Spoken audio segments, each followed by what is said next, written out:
Today, this afternoon, I want to take up the most relevant topic of present day anarchy and world disorder by commemorating the great classic epic that was a service to the great humanity, particularly the epic Arthashastra, which was penned, contributed by ancient India's the greatest thinker, strategist, Kautilya, who is known Chanakya, Vishnugupta.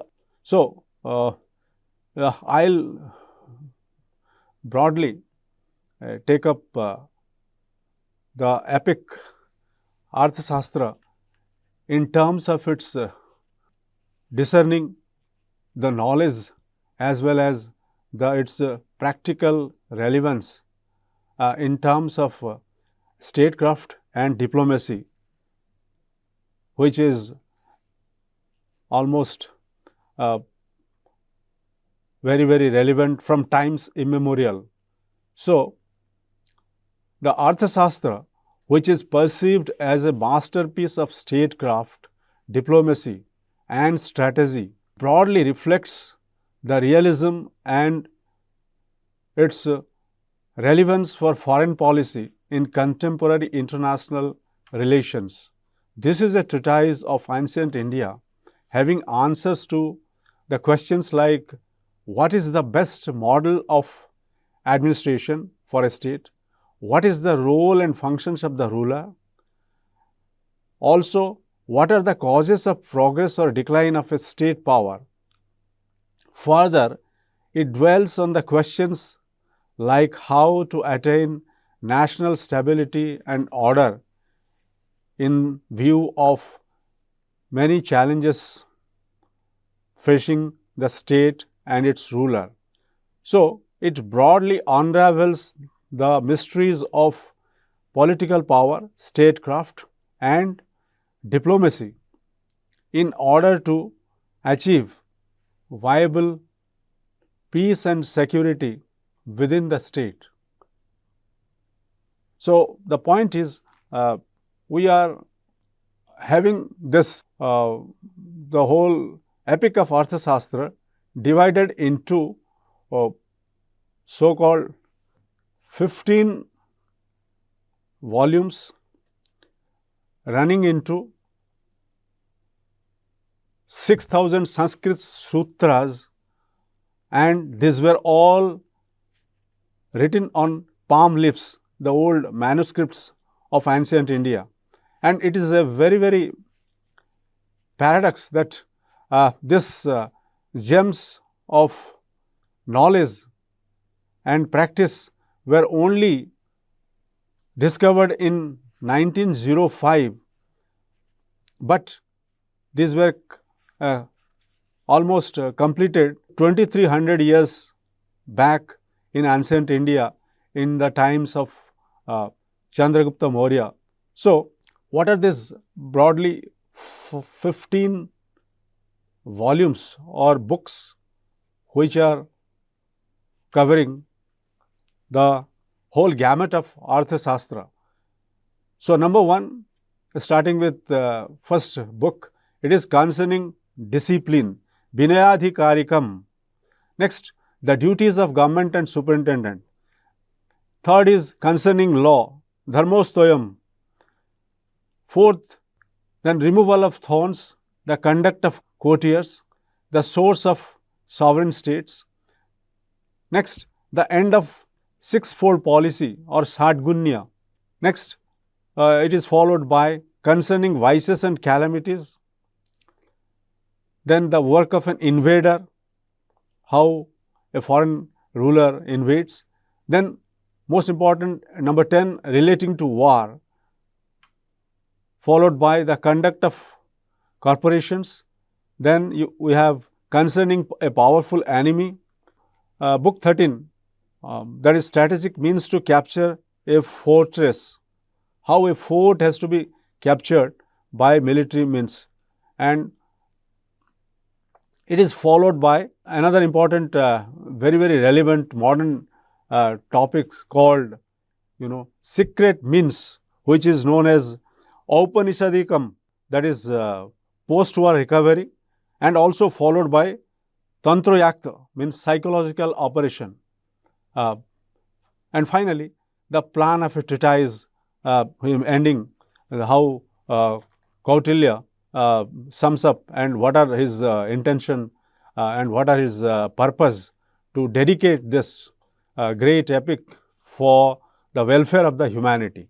So, to start with, initially, the opening lines of the epic Arthashastra are as follows: Om Namah Sukra Brahaspati Bhyang Asa Prithibhya Labhe Palane Cha Yavatya Arthashastrani Purvah Acharya Prasthapitani Prayasat Tani Samhruda Ekamrudam Artha Shastram Krutam Tasya Ayang Prakarana Adhikarana Samuddesha Ek Vidya Samuddesha Buddha Samuddesha Indriya Jaya Amatya Utpati Mantri Purohita Utpati Upadhivi Saucha Asaucha Jnanam Amatyanam.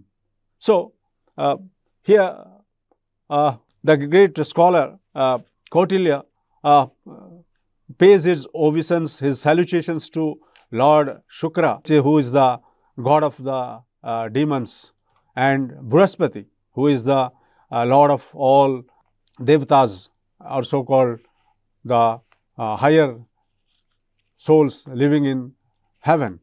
So, this is how he combines both positive and negative dimensions of human nature. So, he goes on to characterize the nature of human attitude, how is guided by Lova, Kama, Moha, Madamacharya, and other vices of the human life. So, as all these 15 books total up to 6,000 Sanskrit sutras, and it all covers a variety of subjects stretching from statecraft, law and order, economics, foreign policy, intelligence operations, and war, including the nature and conduct of diplomacy. So, it is also very remarkable to note that these concepts are based on his logic and real practice, and that is how these are very, very universal and altruistic in nature. Kautilya defined practical and applied principles pertaining to statecraft, political governance, social and economic organization, ethics and diplomacy for the welfare of the masses.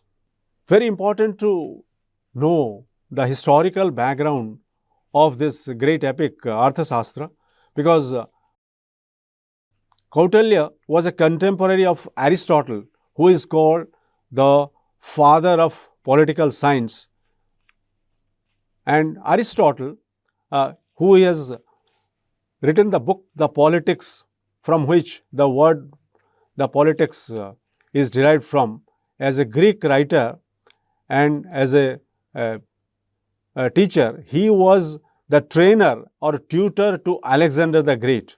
So, Alexander the Great was the son of King Philip of Macedonia, the Greek city-state from where Alexander started his expedition towards the east.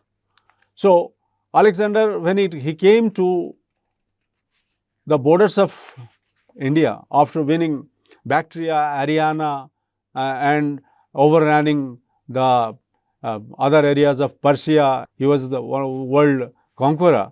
But he was very tired and he went back to Macedonia by handing over the charge, one of his general, Seleucus. And Seleucus came near India's borders. As you know, there is so much discussion is going about the Indus River and all its tributaries and all that. In fact, the Seleucus, when he came to India, having other Greek writers, historians like Megasthenes and others. And Indica was written, and India was the namesake of India, that nomenclature.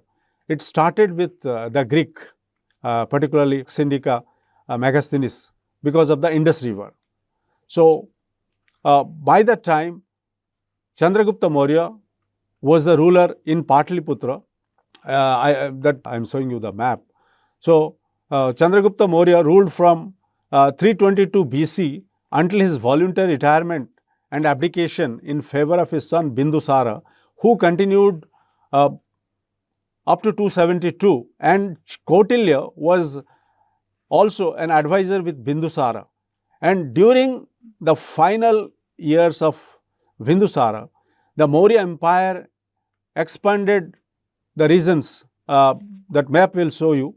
In fact, up to the region covering present times of Baluchistan and whole of Pakistan and other regions very closer to Persia. In the south also, the expedition was carried forward, except some Cholas, Pandyas and Cheras were independent, including the eastern province of Kalinga, the modern day Odisha, which was the only kingdom independent. And in fact, as you know, history books tell you how Asoka went to fight the Kalinga war and how he was converted to Buddhism after, Dharmasoka.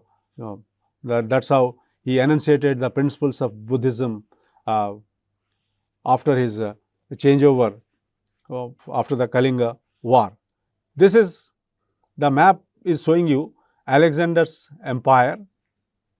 That is what stretching up to the border. Next is, this is Chandragupta Maurya Empire under Bindusara. In fact, it is stretching up to present day Iran. So, centers of culture, Buddha Gaya, Ujjain, Sanchi and all that.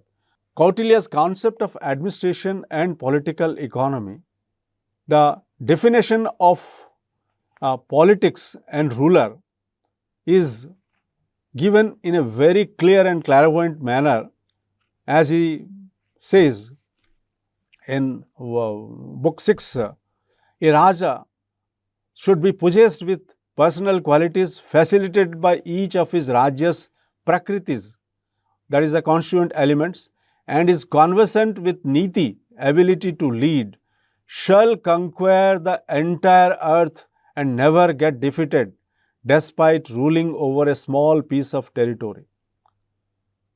Another quality that forms an essential trait of a Rajasri includes him being able to gather the affection of his subjects through accumulation and distribution of the resources acquired. So, here Kautilya states that all undertakings are dependent primarily on the treasury, and the Raja's duty is to prioritize the protection of the treasury, meaning that a Raja with a scarce treasury ends up swallowing his own people and subjects. This is the reality of economics, as you know. Without fulfilling the needs, it will lead to anarchy. So Kautilya's Arthashastra, profoundly, it gives primacy to Artha, meaning money or finance. It is for the simple reason that in the absence of wealth and power, a king cannot accomplish any of his objectives. So, Kautilya prescribes for the accumulation of wealth, but with the emphasis on righteousness or dharma. Dharma means dharayate iti dharma, some discipline. Dharma is for everyone. As you know, there is a dharma for householder, for a student, for a official, for a politician. Everybody has to follow the discipline, what he or she ought to do. That is what dharma. So, same thing for a king or Raja, he has to follow the proper means for the welfare of its own subjects. So, he says that's what Kautilya says. Dharmam artha cha kamam cha pravartayati pati cha adharma anartha vidveshan idang sastrang nihanti cha.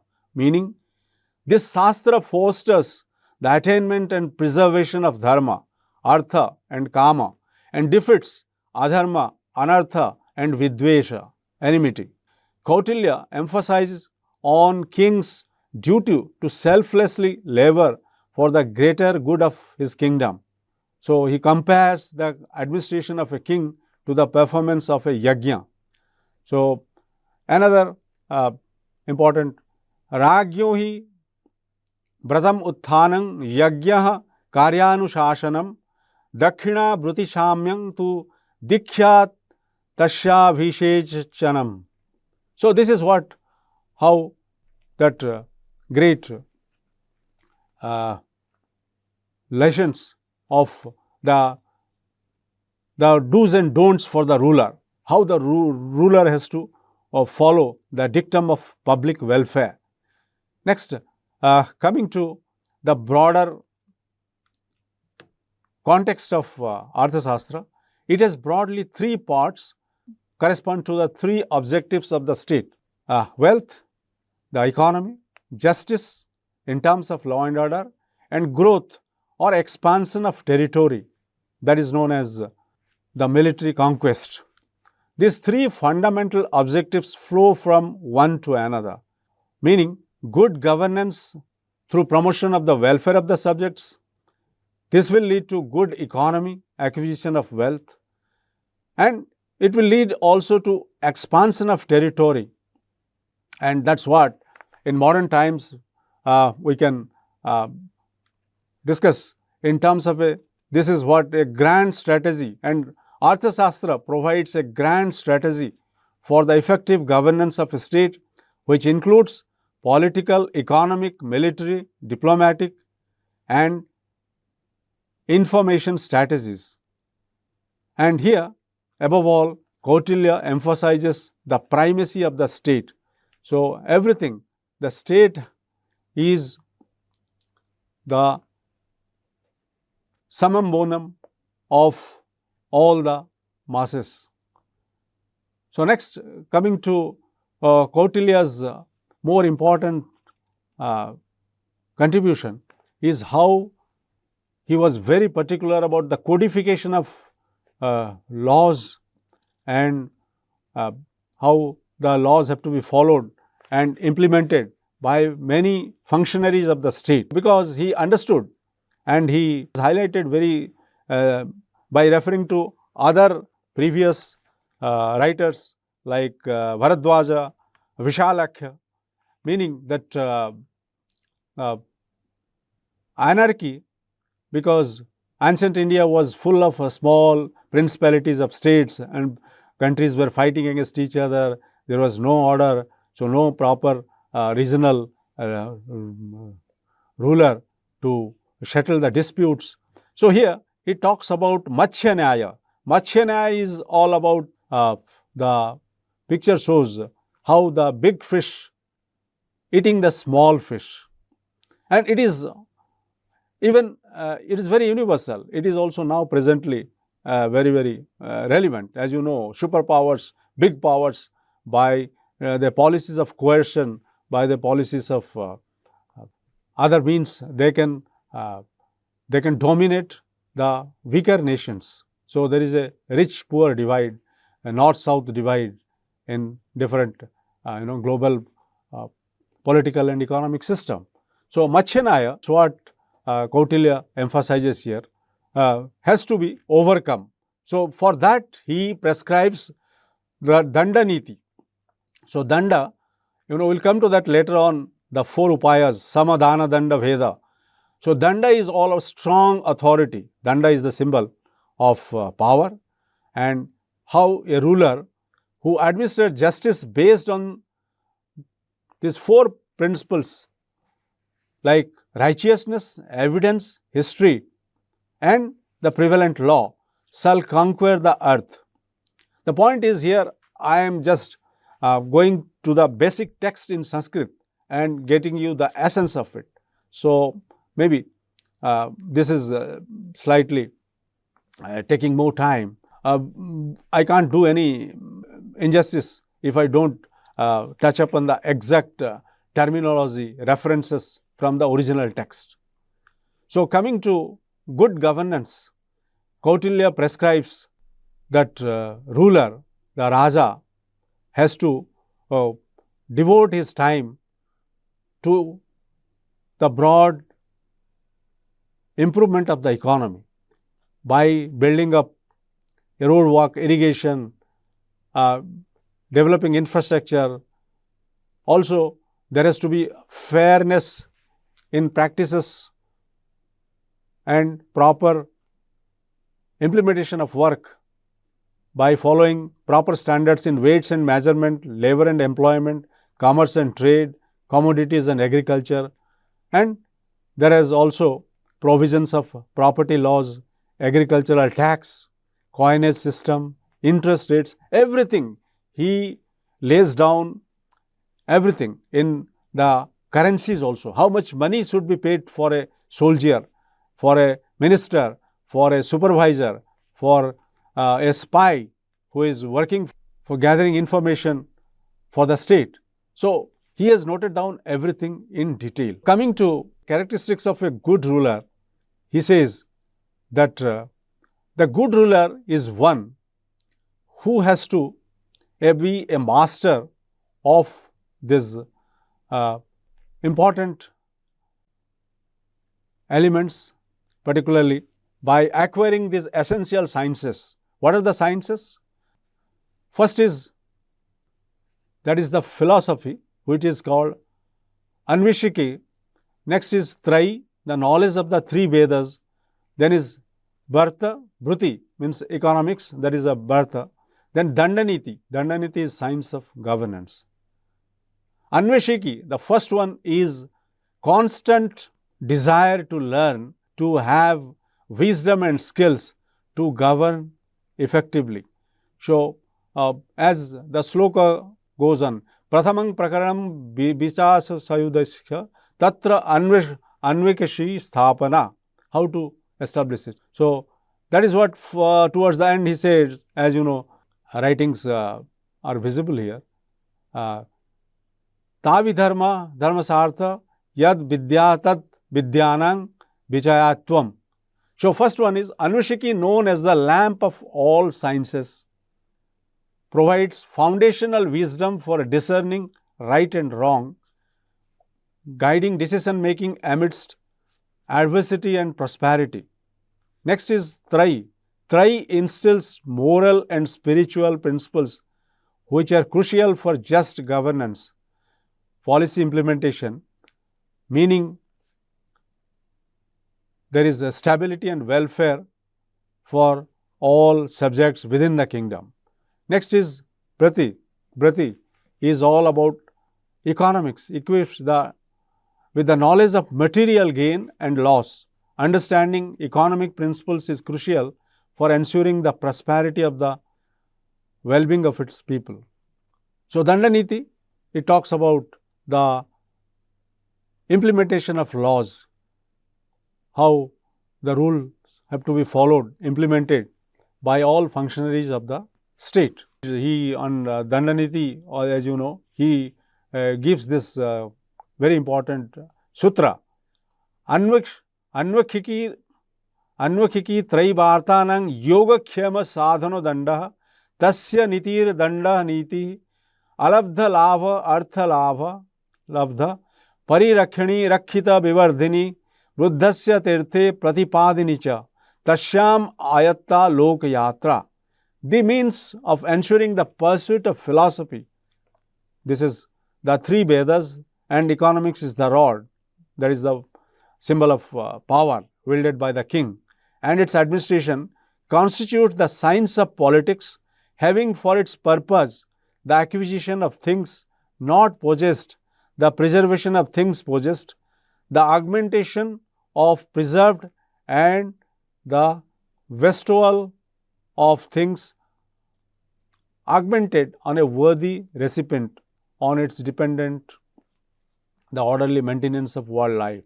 So, as the figure shows here, this what are the essential sciences for the king. These are great lessons for any modern rulers who has to look for proper and just administration by following the policies of egalitarianism for the largest welfare of the masses. Next, Kautilya lays down other upayas meaning how the state has to prosper in terms of its economic, political and military capability by following certain upayas. And this is what we call it foreign policies of present state.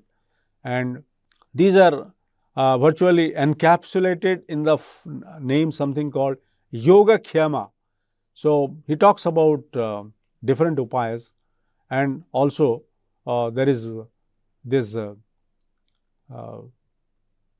elements of state as he outlines the Saptanga theory, is idea of Saptanga, 7 elements: Swamin, Amatya, Janapada, Durga, Kosha, Danda and Mitra.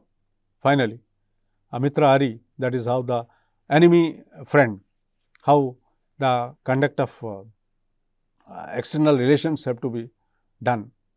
That is what he lays down in his Saptanga theory.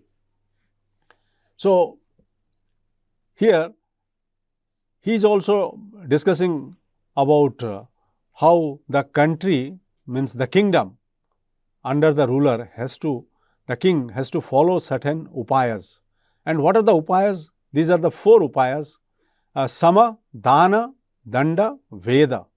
And these has to be implemented in both internal as well as external dealings by the ruler, because within the country also he talks about internal security, the police force, everything. He lays down very, very minutely the functions, the roles which are allotted to different functionaries of the kingdom, Janapada, different functionaries, tax collection, how much money have to be, what are the resources have to be collected from farmers, for traders, for noble people, means rich people. So, he lays down everything in detail.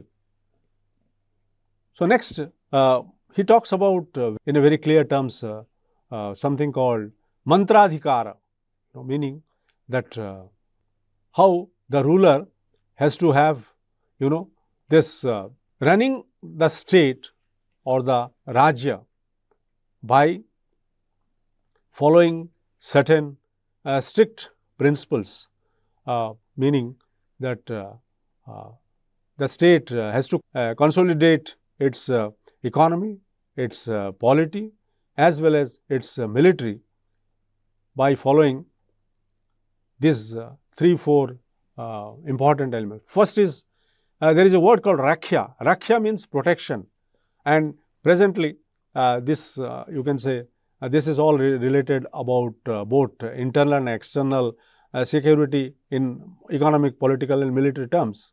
So, vriddhi is growth. Then very important word which comes up very frequently in the text is palana. Palana is maintenance or compliance.